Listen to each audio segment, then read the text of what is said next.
Okay then, welcome to the next few videos of this pharmacy vaccination service series. In the previous three videos, we checked up on a few things. Those were, for example, the trading and signing up for the service. We looked at premises setup, and we also looked at the differences between the London and national and private services. In this video, we're going to be going over two sections.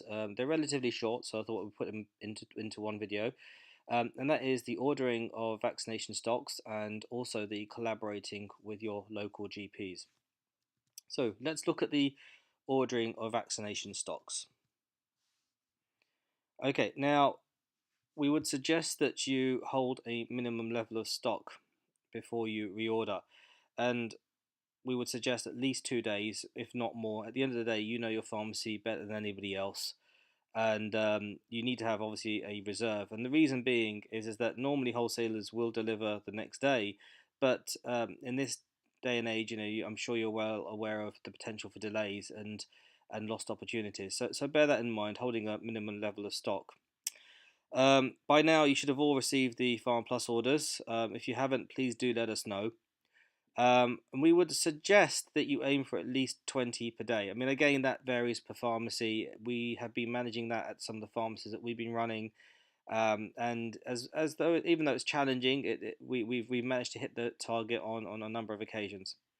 And also, one thing that might be an idea, although it might be a bit late for this year, but potentially for next year and future years, is help your stock control by getting pre-booked appointments. In other words, you can phone up patients beforehand or make arrangements for people to come in um, to come into your pharmacy, having a pre-booked appointment. So at least that way you know how many you're going to need for one particular day. All right, so that's the ordering and vaccination of stocks. Let's go over collaborating with your local GPs now.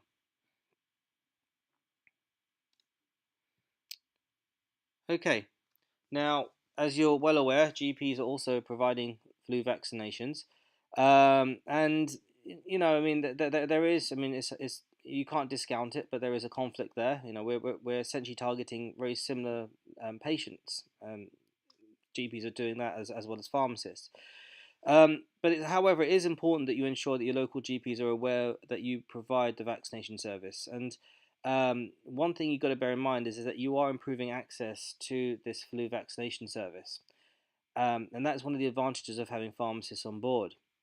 And also, you've got the opportunity to target patients who may not necessarily access GPs as often as they should, or may not have accessed GPs for quite some time. So you've got some pretty good advantages there, and bear that in mind if a GP does question you. If, for example, you can't vaccinate a patient for a particular reason, in other words, it's part of the exclusion criteria for your PGD, or, for example, for whatever reason, if they're too young and they need a nasal vaccination, then you need to refer those patients back to the GP. Okay, remember that you need to communicate all your vaccinations to the GP, and that can be done through the Sonar platform.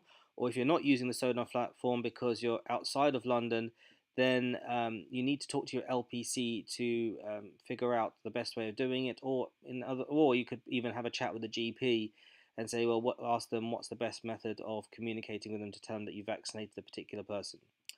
Now, remember the issues with PPV. Okay, now what we don't want is things like double vaccinations. And if you are unsure, if the patient is unsure whether or not they've had PPV in the past, then it's important that you refer them back to the GP. Don't take the risk and double vaccinate. Always make sure that they are 100% sure that they haven't had PPV in the past. Okay then, so in the next few videos, what we'll be doing is we'll be going over counter staff training and marketing your service, and we'll see you very shortly.